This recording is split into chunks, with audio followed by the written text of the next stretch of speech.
everybody, whether you're on the East Coast, West Coast, or around the world. This is Coast to Coast. We got the full panel today. How's it going, everybody? It's going good. I'm doing well. Just another day in paradise.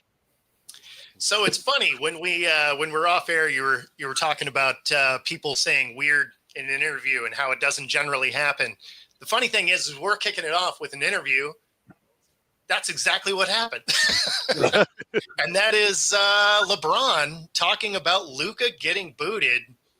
And, we'll play the clip. And then I got a question for you as far as refs in general.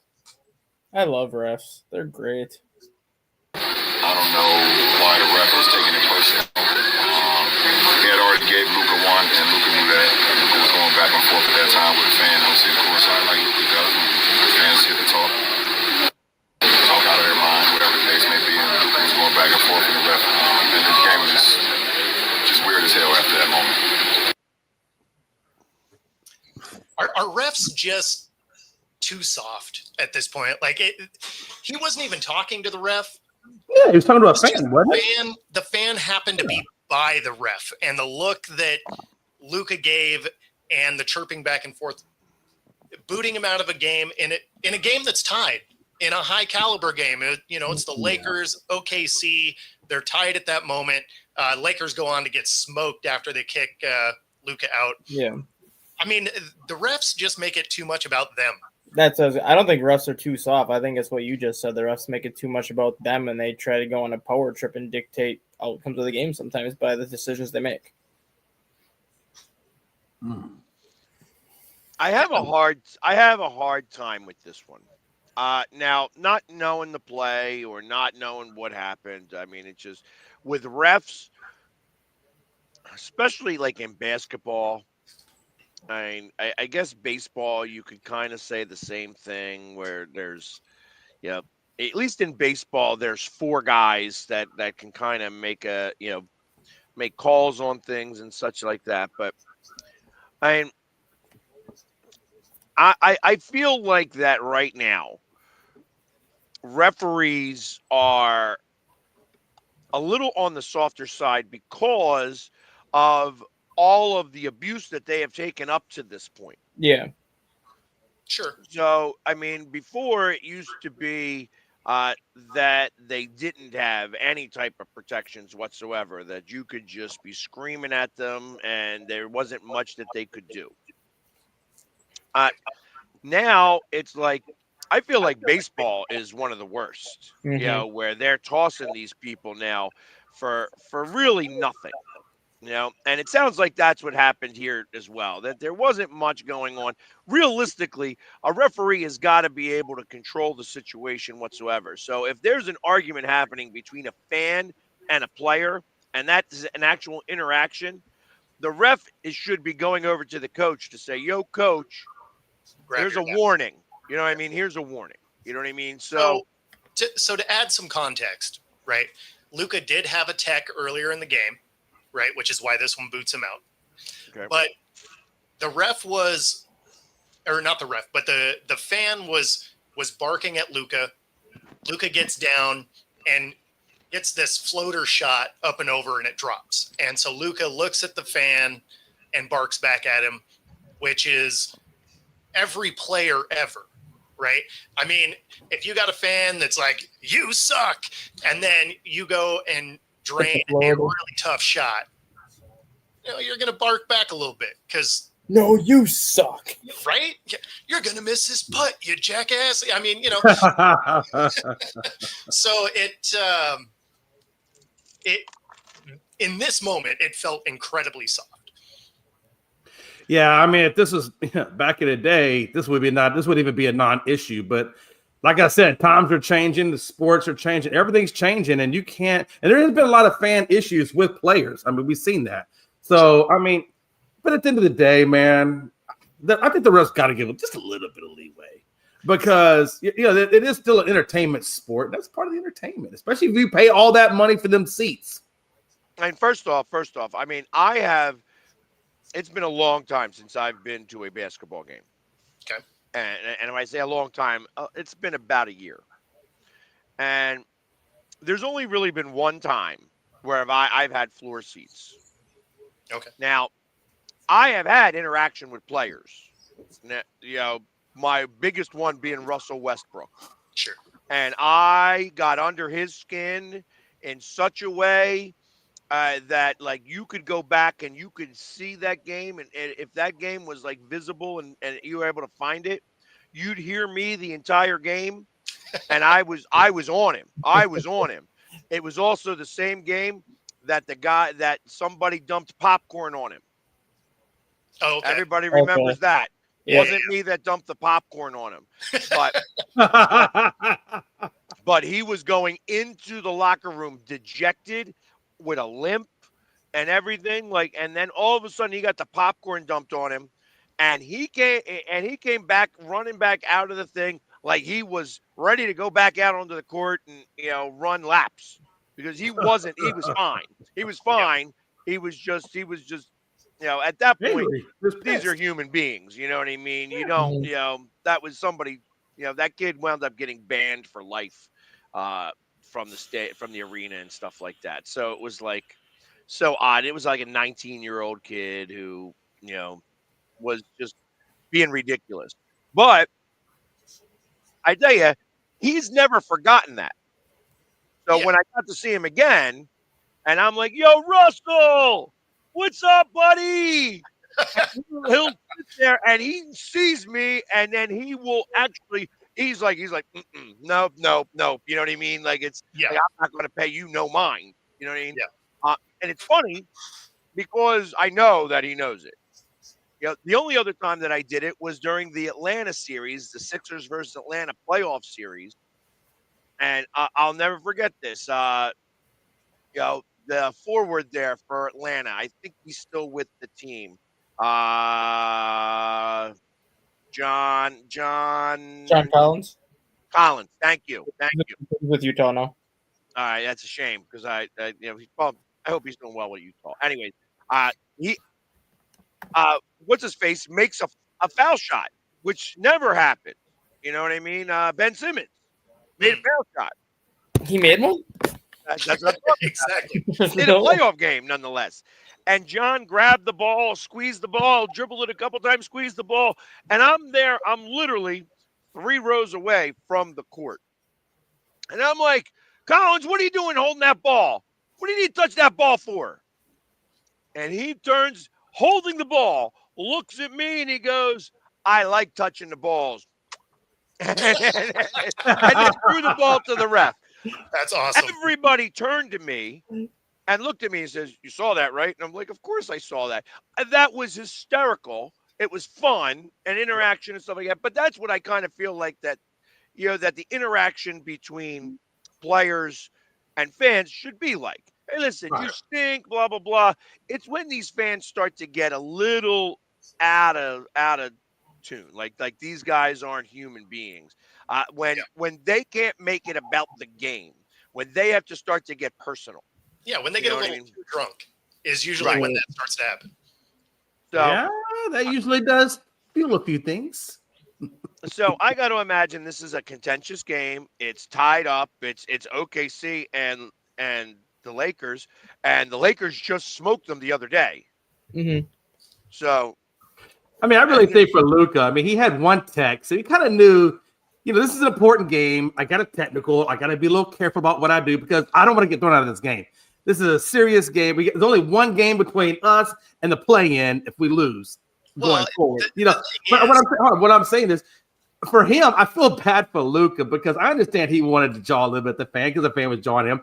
I just think for poor Luka, it was bad timing because the ref just happened to be there and it was just the wrong time, It's kind of like almost like, hey, Luka, situational awareness. I know you want to jaw, but the ref's right there. You got a technical, God knows.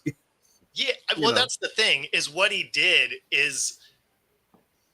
isn't anything that normally draws a tech. Like, they'll usually let you kind of jaw jack at fans. Like, they'll let you do that to some degree. And so, I don't know. This feels more like when you have refs in football that decide they're going to, at the last little bit of the game, they're going to change the way they call plays. Like that, it had more of that feel than it also depends on what he said. No, for sure. Mm-hmm. But the ref the fan came down and was like, hey, like we're just laughing.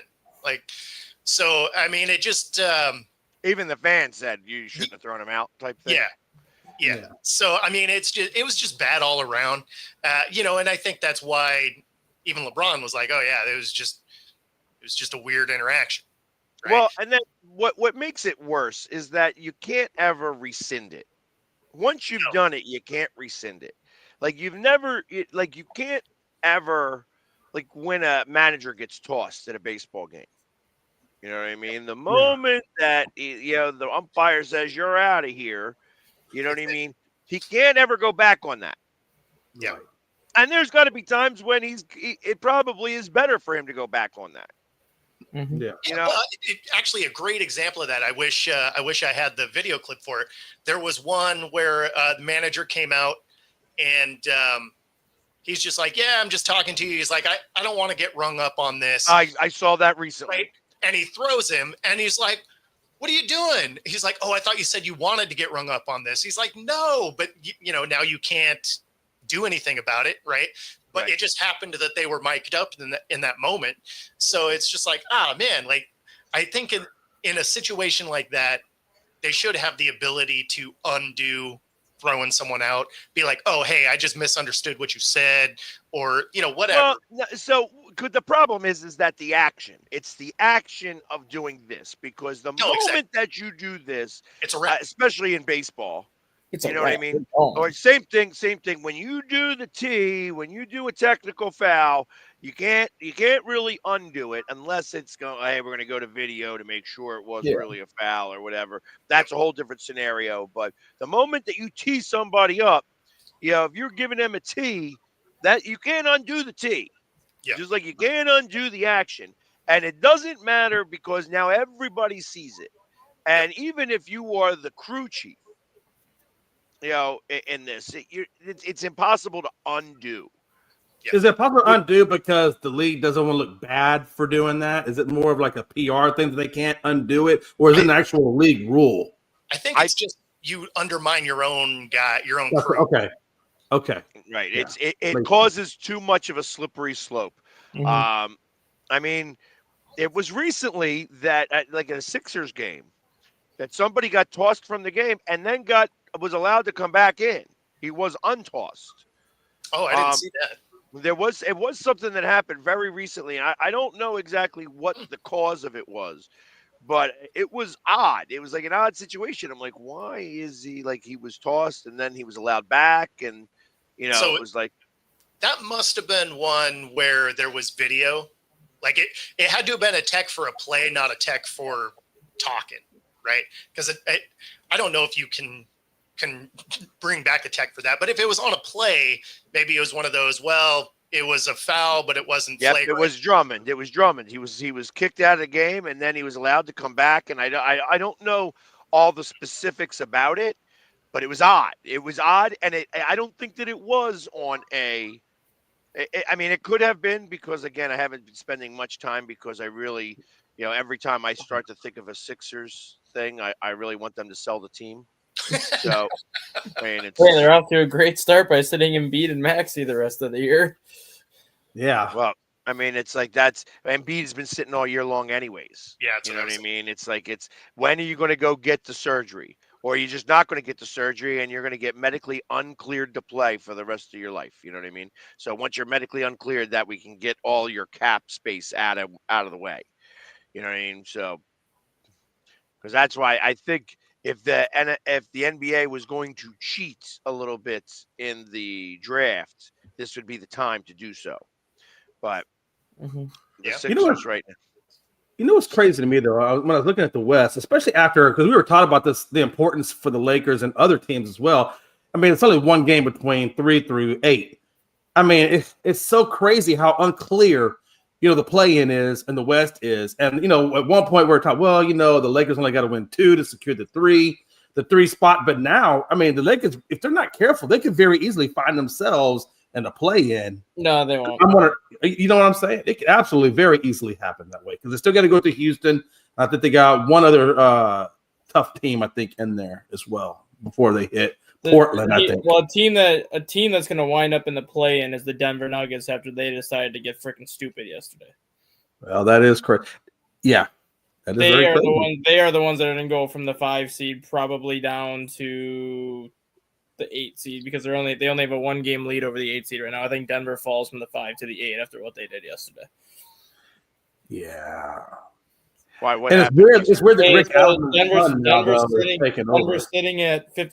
sitting at 47 and 32. They're the number 5 seed in the East. They have 3 games left remaining in the season, and they fired their head coach, their GM, and a bunch of other front office people yesterday. Why was that? Nobody knows. Nobody has a good reason for it. They just announced that Mike. The only reason I saw so far was they felt like Denver wasn't. Their heart wasn't in it. They felt like the defense wasn't in it. There was a lot of, and let's be honest. I think if Joker would have wanted to keep Michael Malone, it would have been very easily that the front office. Well, I'm wondering if any of the players knew it was coming though. That's the thing. Like, if you feel like the team is not where you want them to be, you wait until the season's over and then you make the fire. Like, there's literally 3 games left in the regular season before the playoffs start, and you literally just fired your head coach, you fired your GM, you fired your assistant GM. So now you have. But I think if Joker would have wanted Michael to stay there, Michael would have stayed there. They're not going to piss off their number 1. Well, spot. Joker says he wasn't really made aware of what was coming. He knew that the front office wasn't happy with Michael Malone, but he was not expecting anything to be done until after the season was over. Well, if that is the case, then if I'm Joker and I'm your number 1 athlete, does that not now put me in a weird spot? Like, this team is doing things, or this administration is doing things around me, and I'm not aware of it. Now, does that make him be distrustful towards the organization? It could, because I mean, right now there's a replacement as Rick Adelman's kid. I forget his kid's name, but Rick Adelman's son is. It's David Adelman. As a matter of fact, David Adelman was up for interviews to be a head coach, and I wonder if they felt like Michael was losing the team, and they were going to just go ahead and put Adelman in there and go ahead and keep him secured and locked up. I kind of wonder because Booth's contract already wasn't going to get extended. I think they knew that. So that was probably already coming. Now, Michael Malone firing, that's a whole different ballgame. But I think they may have done that preemptively to secure Adelman and being the next head coach of that team. That's the only thing that makes sense to me. I don't know. I mean, it's interesting when you think of 4 of the last 6 champion coaches have been fired. Yeah. It's crazy. Like, I think I sent you. As a matter of fact, I think I sent you that pic. Yeah, that was insane. Well, you know what? That's just like what did I hear today? I heard somebody say in the NHL, as a coach, you're hired to be fired. Yeah, this is starting to be like that in the NBA as well.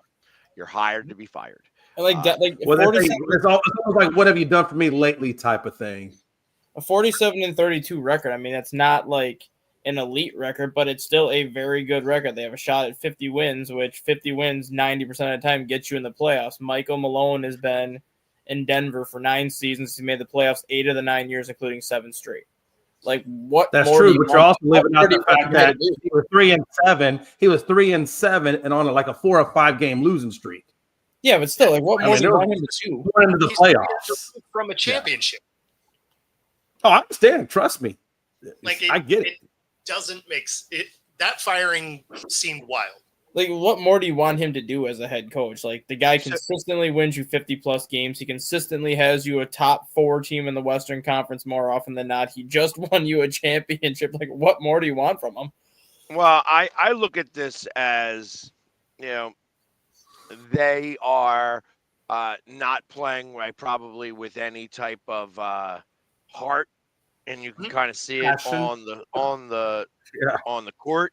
And listen, if you're going to fire the coach at the end of the season, why not try to salvage the season, bring somebody in there, maybe get a little fire under everybody's ass, and see if you can go on a run. Since you have a good enough team to win a championship, you could think of how much of a Disney story it would be for the coach to come in there and come out of nowhere and win a championship after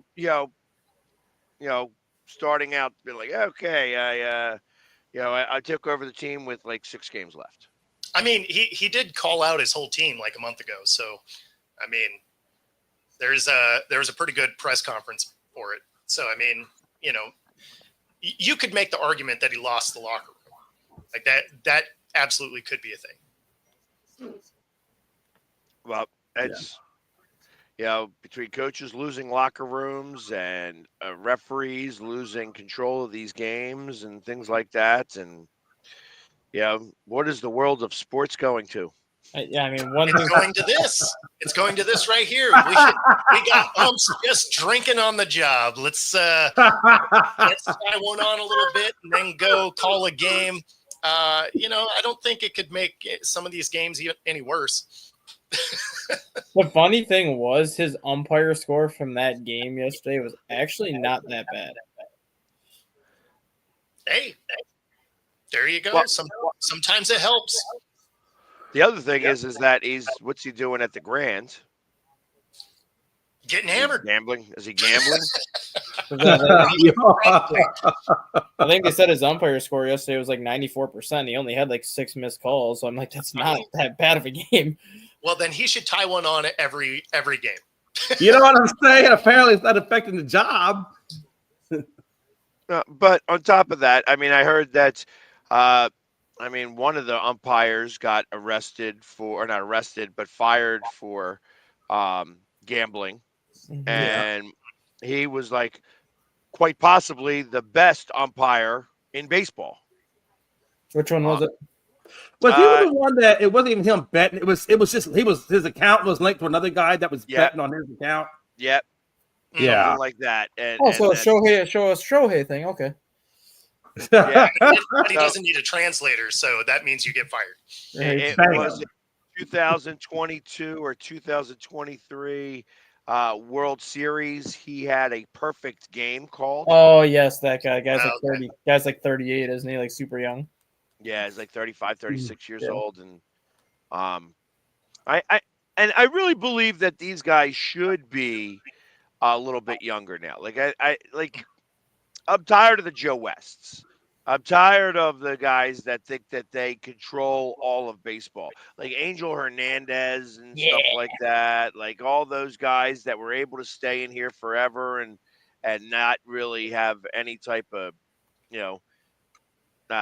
responsibility. They weren't, or accountability to what it was that they were doing. I think it's time to change that. I think it's time to actually start to rotate these guys in and out.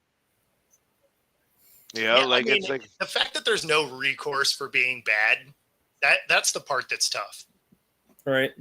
Like if you're just blowing calls nonstop, it needs to be easier to get rid of you. Mm-hmm. Yeah. Unfortunately, it's a union, and unions are still strong in this country. So yeah, no, I saw. Yeah, I mean, that's not a shock if there was one that missed 22. I watched one. I forget what the highlight was from. It was seven pitches, none of them strikes, called strikeout. Nice. Not one of them hit the plate. Rung him up. Yep. Where was the one guy? It was I guess it had to have been a minor league game, and he kind of pissed off the umpire, and the pitch was like literally in, like, he was a right-handed batter. It was in the left batter's box. Oh, and he still called the strike. And they said that he got suspended afterwards. The umpire got suspended afterwards, but ultimately he was just like, I don't care. You're getting rung up because you're because it's 30 degrees out here and I don't want to be here anymore. So I'm just going to ring you up and go quicker. Hey, Hey, so let me ask you this. With the changing of the times and technology becoming so vastly in this world, how much more longer do you think it's before we do see the robo calling strikes and balls? Why we don't? It's going to be next year.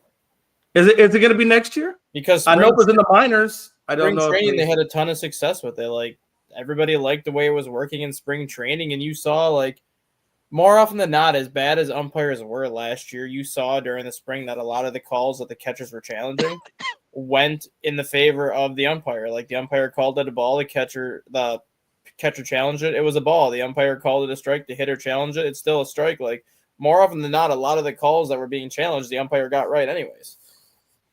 And I tell you, as I look at it, the one game that I actually paid attention to it, there were 4 calls, all of them challenged, all of them overturned. Yep.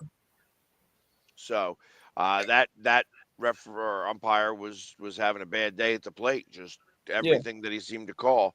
And then it makes you wonder because it was like Nick Castellanos did it on him the first time and it got called a ball. Did it on a second time, same at bat, was also called a ball. And then still rung him up on a third one. He couldn't do it because that was the end of the inning. Yeah, because some umpires they have a consistent zone that they consistently call, whether it's a ball or a strike. Like some umpires just pick a consistent spot of the plate, whether it's high, low, outside, inside, where the pitch is always a ball. But they consistently call it a strike every time because that's just the one area that they like to call strikes on. And eventually you do see pitchers make the adjustment to it. You do see hitters make the adjustment to it because they know like 2-3 innings in, it's like no matter what happens, he's going to call us a strike because he's called it the whole game. And I'm actually okay with that. Yeah. Right? Like if you're consistent, cool, right? And it doesn't matter what the sport is. If you're calling balls and strikes, if it's penalties in football, doesn't matter. If you're calling it consistently throughout the game, everybody can adjust to it. You'd be like, okay, they're just calling this way today, whatever. It's when it changes throughout the game, that's when it's frustrating. Yes. Yeah. And that's the one thing that I think I'm not going to like about the electronic strike zone is if the umpire is consistently calling the same pitch of ball or consistently calling the same pitch of strike, and yet they keep challenging it and it's getting overturned one way or another. It's just like, why even challenge it anymore? Like he's calling it consistently from both sides. Well, no, I think at that point is where you just go to the robo calling it, and then you still have your umpire there because you still got to be able to make calls at the plate and all of that. But maybe you just make it so that balls and strikes are done by the all-seeing eye because you know exactly what it's going to be. Right. And I think that's where you're going to get that consistency you're looking for because it doesn't matter. It's going to be computer generated. They don't have one light over one light. It's going to be all that. And like you said, you still got the human element to do all the other plate calling. To me, it makes sense. Well, I don't know. I guess we'll see because I don't like the fact that you're only allowed to challenge one pitch per at bat. Yeah. What's the point of that? If the guy, all right, so he pitched that one a little bit high. I challenge it because he called it a strike. It's actually a ball. Now the next pitch, he pitches in the exact spot. Umpire calls the exact same thing. And you can't challenge that one because you already challenged the last one. Or a situation, too, where, like, early in that bat, it might be like a borderline call that the umpire calls a strike. You challenge it. Or the umpire calls it a ball. The pitcher challenged it. It ends up being called a strike. But all of a sudden later in the bat, pitch could be almost in the dirt, and the umpire calls it a strike. You're like, well, that sucks. I should have challenged that pitch instead of the first one. Right. So, and that's kind of what I'm getting at. Like, it's at what point do umpires get to hold resentment because you're making the call on them and kind of acting like you're trying to show them up in a little bit, which is really what it comes out to look like. You know what I mean? Is it become like a personal thing? Almost back to that undermining you were talking about earlier. It almost undermines them when you're challenging everything they do. I think the only time I think they will act that way if it's like on borderline calls and you consistently like every close pitch you want to challenge versus like if it's a pitch that's like 3-4 inches outside and then they go to the replay and the umpire can see like how far outside it is. It's like, okay, sorry, I missed that one. But if it's like couple centimeters off the zone where the ball is just missing the box and you consistently are challenging these and they're overturned, I think the umpire's gonna be like, okay, seriously, like really, we're gonna just keep doing this every time. Well, I mean, at the same time, if you're ringing me up on it, I'm gonna challenge you because it's not a strike. I mean, and then we get a lot more John boys, where they're sitting there talking about, this is what the ump's saying. This is what the player's saying. This is what the ump's saying. This is what the player's saying. Exactly. Which are hilarious. They are. Definitely check those out because they are funny. Exactly. I'm sitting there just going, just how pissed off they get. And Yep. Yep. He's got a great voice for it too. Like it is, the delivery is money. So yes. You're watching There's only certain people that could do that too. You know, like because there's other people that could do it, but they would have to like just put words in people's mouths type thing. Like just be like, oh, I'm trying to get a cheeseburger for a little bit later tonight. You know what I mean? Like whereas he's actually just like reading their lips, like it's full on. Like he's pretty accurate with it. Right. Well, you know how many people are sitting there reading those lips, and most times they actually get the actual sound bites from that and stuff like that. Because everything is mic'd, so it's and they get access to that type of stuff. It's, that stuff would be kind of fun to do, but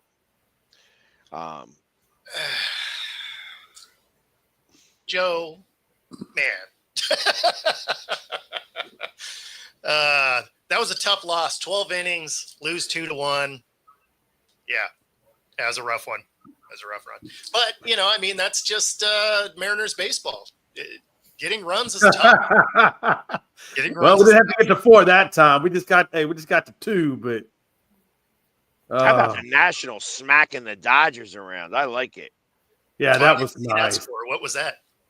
8-2. That was nice. Oh, here we go. So, yeah, just as I look at that, the 12th inning, that's an oucher. Yeah, that's an ouch. Quit it. But Mets fans rejoice because they are in first place right now in the NL East. Here we go. They can be in first. They'll be in first place for 5 months, and then they'll fall in September and finish second to last. They Mets it up the way that they always do. It's not a big deal. It's a requirement. I thought Paul Skeens looked pretty mortal last night. What did he get up? I think 5 or 7 runs. I think something like that. 5 to 7, somewhere in that neighborhood. Right now, pitching in general looks mortal. Yeah. Like all pitching. I mean, like watching Wheeler yesterday, he looked mortal. Yeah. I think that right now against Boston looked mortal. I want to say that weather has a lot to do with this. Yes, I mean, it's been cold and stuff like that. Like I know that I woke up this morning and it was 27 degrees out this morning. That means that at night they're playing in cold. I know they're playing in Atlanta right now, and it's got to be like 38, 40 degrees down there. No, it's not that cold, is it? It's here. It's like in the 70s, and we got similar weather to those guys. Houston and Georgia run pretty similar. I would imagine it's about I would say high 60s. Well, at night, 53 degrees. It was 53 degrees. Yeah, that's about right. Because at night it gets about the 50s, and the day it heats up to about 70. So, but like the Tigers beating the Yankees, shutting the Yankees out. Hell yeah! Now that one I loved. Boy. The game yesterday in Cleveland was 21 degrees outside. See, that's kind of what I'm getting at. That's when every time you hit the ball, it hurts your hand. Well, Jose Ramirez hit one that probably would have went like 400 feet, 415 feet on a normal day. It made it about halfway out in the outfield because the ball's like a rock. Right. Frozen balls. They can't keep the balls warm enough. I hate frozen balls. It's the worst. It really is. It was really funny what you said. Though, Pegs, is very accurate because throughout the White Sox game yesterday with the Guardians, every foul ball or every time the batter would make contact, they were like shaking out their hands because every time the ball would hit the bat, it would just vibrate and hurt. Right, it just hurts. So imagine throwing like at that point, you almost want to bunt your way on and stuff like that because everybody's moving slow. Mm-hmm. Like that's the way you got to do that. Like you got to play small ball. When it's cold out like that, I mean, and it was 1-0 because nobody wanted to score. Yeah, the White Sox had 1 hit through 6 innings. They finished with 2. The Guardians were no hit through 6 innings. They finished with 3, and the first hit they had was a swinging bunt that made it halfway down the third baseline. Right, and the kid got walked in. Yeah, the RBI, the game-winning RBI, was an RBI walk. Yep. I mean, who wants to hell play at 21 damn degrees? That shit sucks. Oh my God. But I will say this though, George Springer did hit one out for Toronto Blue Jays, and he hit it nice. So, but even he had on a damn ski mask with his hat on, so he was cold. And it makes me wonder. It makes me wonder, like in terms of because there's this cold snap that's coming through and stuff like that. I mean, I saw the other day where right now in Canada they had the worst snowstorm this season, just the other day, which makes me feel great about going up to Green Bay. In a couple weeks. I am so excited to. Why do you think I told you to pack for all 4 seasons? Because you could get there on Monday, it could be 80. Then the night of the draft, it could be 30, and then the next. I am packing for 1 season. Cold. Yeah, you got to get you some of those hot hands, Pat. Listen, I just put them in your pockets, keep them hands warm. Hot hands. Yeah. Oh yeah. I got.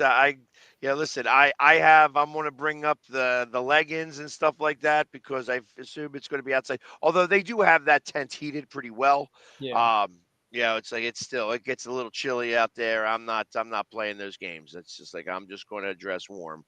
If it does make you feel any better, we are in the coldest March and April that we've had here in about 15 years. Perfect. That sounds awesome. That makes you feel a hell of a lot better. Yeah, well, right now I could do the 21 day, and trying to figure out what the temperature is going to be like. See if we're going to get that warm front coming through. You're better off just going out to the damn ocean when it's cold as hell. Stay out there till your body gets acclimated, then come back. So get hypothermia and die. Yeah, I mean, I guess you don't feel the cold anymore if you're not alive. I will tell you this. Now, listen, this is coming from a guy that my whole life is in Houston. So I'm a warm weather person through and through. When I went up to Sheboygan, I got to a point when I was shoveling snow that it didn't hurt anymore. Seriously, that's not what I was getting at. I'm being silly about it. But like I would be out there in shorts and a t-shirt shoveling snow because I guess my body just got used to it. I mean, I guess that acclimation process. And Pags, you're up in the north. I mean, you're in Philadelphia. I know it gets cold in Philly. I know it gets cold there. It does. Yeah, I know. I'm trying to just quell my look on the stuff you're talking about. I could deal with the cold when I'm prepared for it. Yeah. When I'm ill prepared for it, it sucks. You know what I mean? When you're not ready for the cold weather and you get hit with some cold, it sucks. Listen, I know all about it. You know what I mean? I'm one of those guys that likes to wear an undershirt. I'm wearing a wife beater underneath my stuff most of the time, just because I don't want to. I just always want to have that extra layer just in case. That being said, when it's April going into May and it's a little nippy, it sucks. Yeah, not pleasant. Well, yeah, because you've already gone through winter and you're ready for it to not suck anymore. No, well then you have the Midwest, especially the upper Midwest, like every year, every single March you have like 4 or 5 days in March where it gets in the 60s and 70s, and it's like, oh, weather's turning. Nope. Then it goes right after those 4 days, you get another 3-4 weeks of 30s and snow. It's just like, well, fooled you. Got your body ready for the warm, and now here's the cold. Yeah, Joe, our here in the Seattle area, we're not tonight, but I think it's tomorrow night or the night after. Our nighttime low is still going to be 37. So I mean, it's definitely not warm out. But when it's cold outside, you can work out in the heat by using the QR code right here. It's free 5-day pass at any of the 3 locations: Bellevue, Ballard, University Village, Pilates boot camp, yoga, bar, hot rooms, and more. Find your edge, True Fusion Gym. And of course, you can bet alongside us if you are doing the draft and want to bet on who's going first. There are prop bets for that. Use the QR code on the screen, up to 125% of your first 3 deposits, 10% bet guarantee. Bet alongside us here on Coast to Coast. All right. So yeah, the long range forecast for you right now, Pegs, it's showing temperatures in the low 60s during the day, which is comfortable, but 31 degrees at night. Yeah, that's doable. That's doable. The draft is at night. Yeah, so it'll be in the 40s for probably the draft. It's fun. They used to always send us up to Fort Drum, which is upstate New York, for cold weather training in the Army, and that place gets cold. That place gets cold. Yeah, I mean, there's lots of places that get cold. It just happens that this event is happening where it gets cold. Yeah.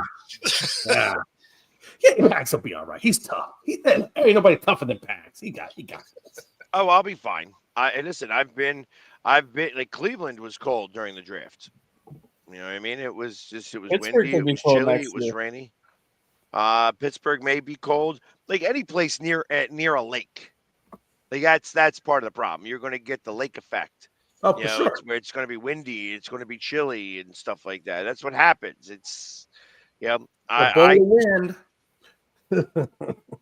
So I'm in firm belief that it's going to be, it is going to be what it is. Yeah, it's too bad it's not snowing. You can make Philly snow angels. It's something. Hopefully it doesn't snow. Think around Green Bay if that happens. Yeah, it's not. That'd be a nightmare. Yeah. Well, I tell you what, you ain't lying.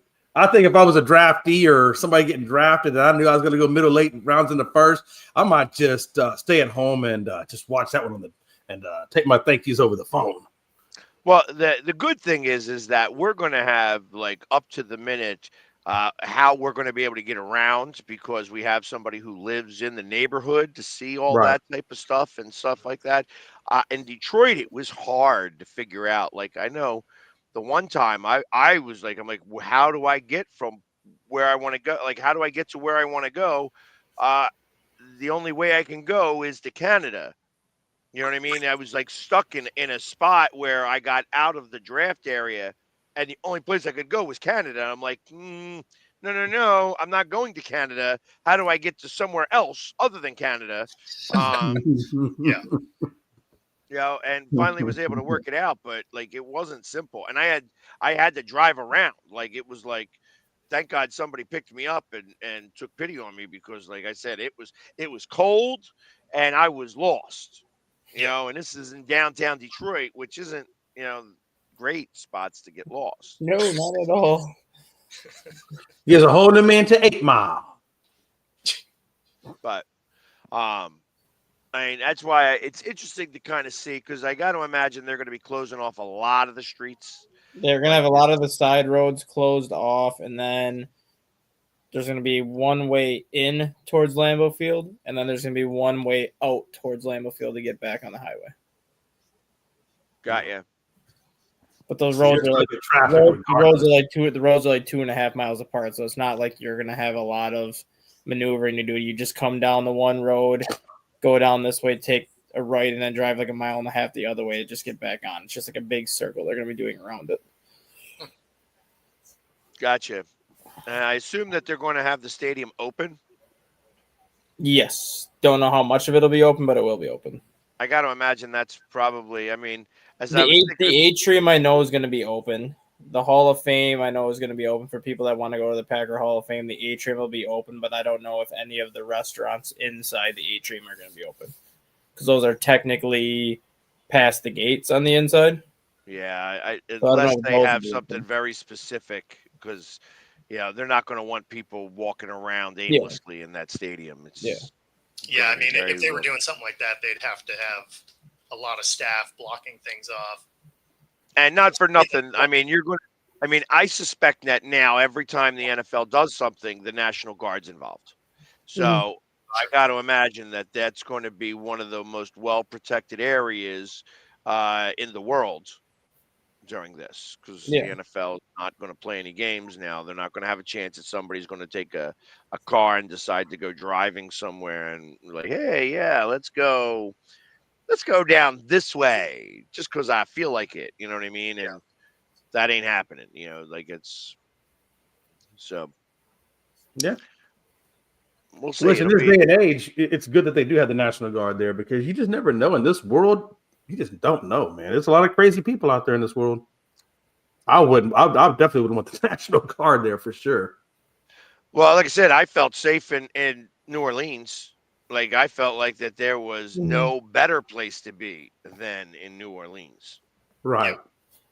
Yeah, and the thing with like Lambeau Field being as historical as Lambeau Field is, that it's going to probably be even more protected than some of the previous drafts because of that reason. Because all it would take is somebody that's really stupid that goes after a historical landmark to really want to make a face for themselves. Yeah, I suppose there's that. Yeah, I don't know about it being more than anything else. I look at it more as that because it's a smaller town, there's more nooks and crannies that are able to be snuck in through. Mm-hmm. That's why I would think about that. Like when you're dealing with a bigger city, there are certain things in place in the city, just even in the building of a city, that allows it to have certain levels of protection. Yeah. Where Green Bay don't have that. It's a community, and then there's a stadium. Yeah. The first time I ever went out there, and like I said, there was a big wall that said "Welcome to Green Bay" from the mayor, which was Brett Favre, and the sheriff, which was Reggie White, on a big mural. I remember that mural like clear as day. And it's like, I mean, it literally was. There was two things in Green Bay at that time: Kmart and the Packers. That was it. And now it's there just Packers. Yeah. Now it's just the Packers, a concert venue, and a couple other things. Yeah, Walmarts. They got Walmarts now. It's maybe some Krogers. You got a Hy-Vee. Krogers. Piggly Wigglies. No, they got a Hy-Vee and a Dave and Buster's out there. That's their high-end stuff over there. Okay, all right, fancy. Man, you're living it up when you go to Dave and Buster's. That's that David Buster's is going to be a zoo for the draft. Yeah. Oh, it will be. I mean, of course. Everything is going to be a zoo for the draft. Probably. Yeah, it is. I mean, it's a smaller town that has a huge event coming. Like the whole town is going to be a train wreck. I agree. Yeah. I agree. So they will pump a lot of money into that little economy, though, which is good for those guys. But yeah, it ain't much. Just at parking alone. Yeah, right. Exactly. Yeah, I can't believe how much that parking was when y'all told me what that was. What y'all say it was? What, $500-$600, something stupid like that? It's like $400 a day in some places. Jeez, that's nuts. I mean, I feel like we're not far from it. Man, you're not lying. May the odds ever be in your favor. Hey, if the Hunger Games don't get us, the Purge sure as hell will. Yeah, right. Man.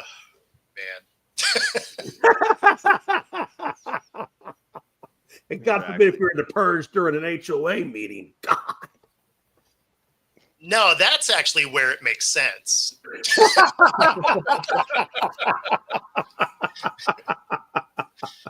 100%.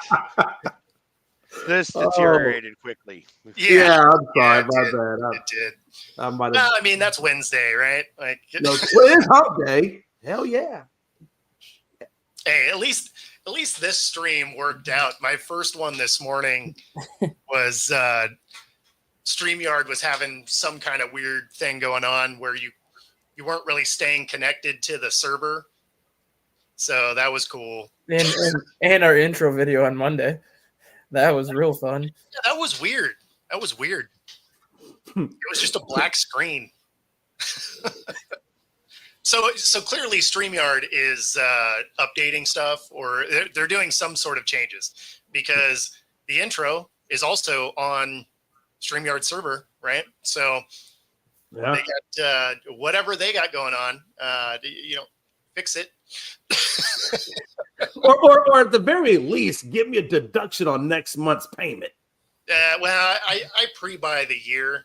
Oh, you do? You pre-buy the? Well, they can still give you a discount back. If they could just discount next year's. You know what I'm saying? Hey, they can figure it out. They're smart. No, they're smart. That's why they're not going to figure it out. To be like, we can't do that. I would tell you. So I don't know if anybody had any idea or watched this game even a little bit or whatever. The Vancouver Canucks has been is the first team in NHL history to win a game after being down 3 goals with 1 minute left to play. Yep. With 1 minute. They won 6-5. Wow. Yep. The first goal scored with a minute left to play, and then they scored 2 goals, all within that other, the rest of that minute. They scored one 30 seconds later, and then 23 seconds after that. It came at my Stars' expense, unfortunately. So I don't know if that goaltender needs to refreshen up or do some more training, but I need him to dial in before we go. That's a defense problem. That was not. That was not on your goaltender. That's was, a defense problem because because ultimately that becomes he becomes a shooting gallery, and like it's when you're doing it like that, and the defense, I can only imagine they were running around in circles trying to figure out where the puck was and stuff like that, and they wound up getting caught behind and make that happen, and then 23 seconds later to have 3 goals happen in a minute. I mean, I remember like. It happened at the playoffs not too long ago. When I say not too long ago, years, but I mean it in years. Boston did it, where they were able to come back 2 goals in like the last minute and a half left in the game, and like they think they scored 3 goals in like 2 minutes left. And wound up taking the lead out of it, with those 3 goals. So. It was your backup goalie, Jace. Don't get too upset about it. It was not Jake Ottener. It was Casey Desmith. Okay. Even still. Well, yeah, but like Jay's like, I want my goalie to be ready. Your goalie will be fine. Jake Ottinger was not in the game last night. He will be fine.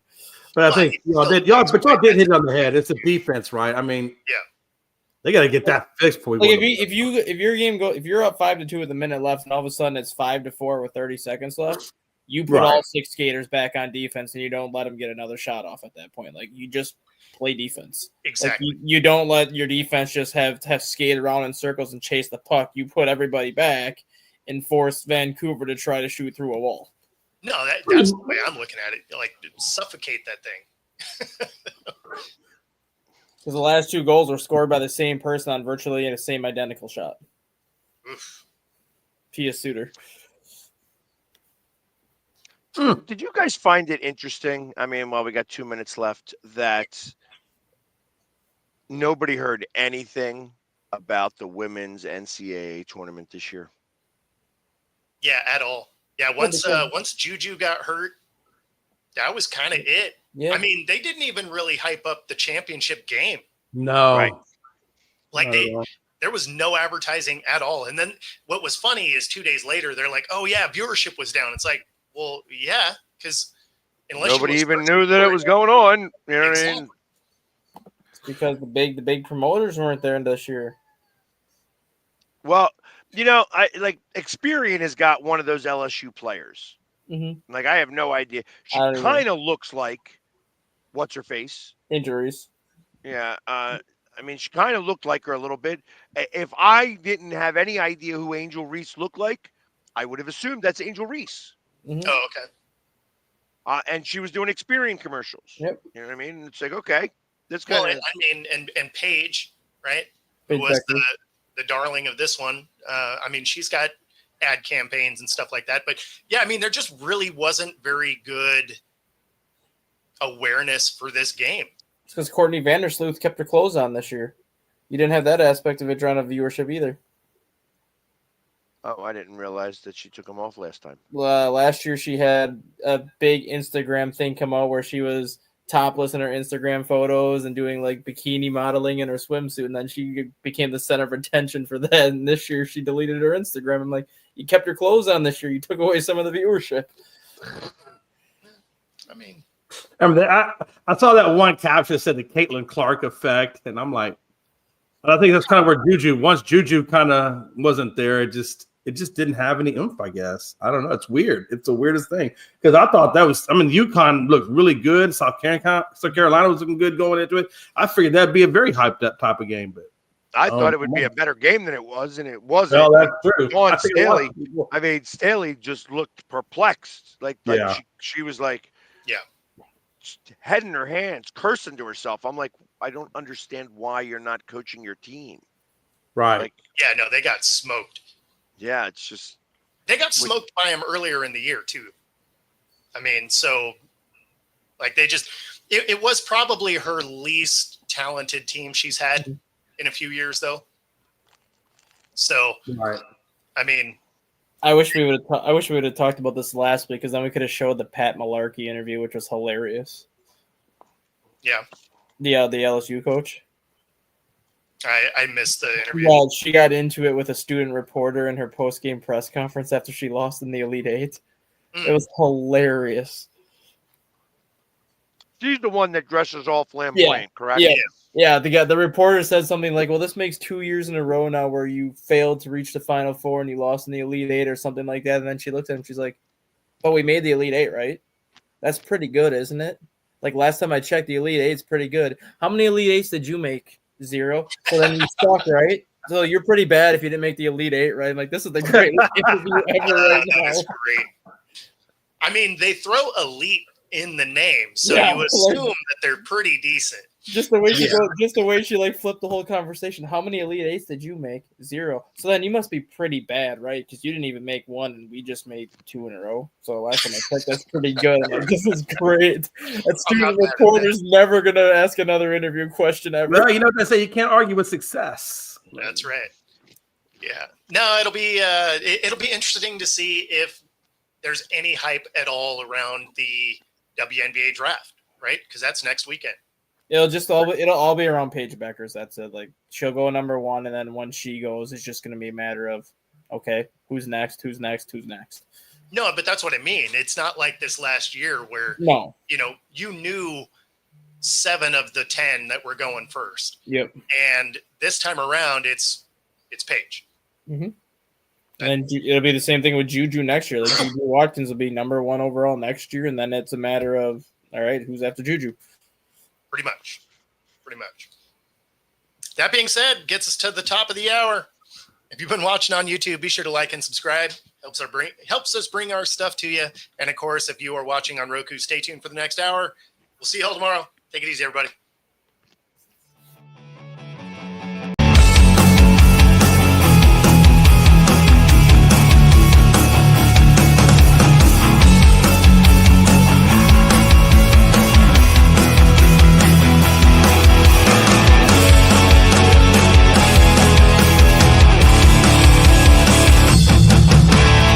Introducing National Streaming Sports, live and on-demand sports talk programming that you can access 24/7. For the premier sports talk experience, tap into our Roku channel. Start your mornings with Mac and Jack covering all the weekend sports action. Then pour a cup and enjoy all the sports you can drink on the Coffee and Sports podcast. At midday, talk sports from east to west on the Coast to Coast podcast. Followed at night by some hot girl talk with Prim and Proper Sports featuring Sonia Pearson. Talk boxing on the Gloved Fist. Yankee fans tune in for Start Spreading the News. And there's more on the College Sports Huddle and Sports Scope with Robert Butler. There are 20 podcasts in all and 70 weekly shows, giving us a 3.4-star viewer rating. To find us on Roku TV, search for National Streaming Sports on the Roku search bar. Click on the logo and you're in. National Streaming Sports, live.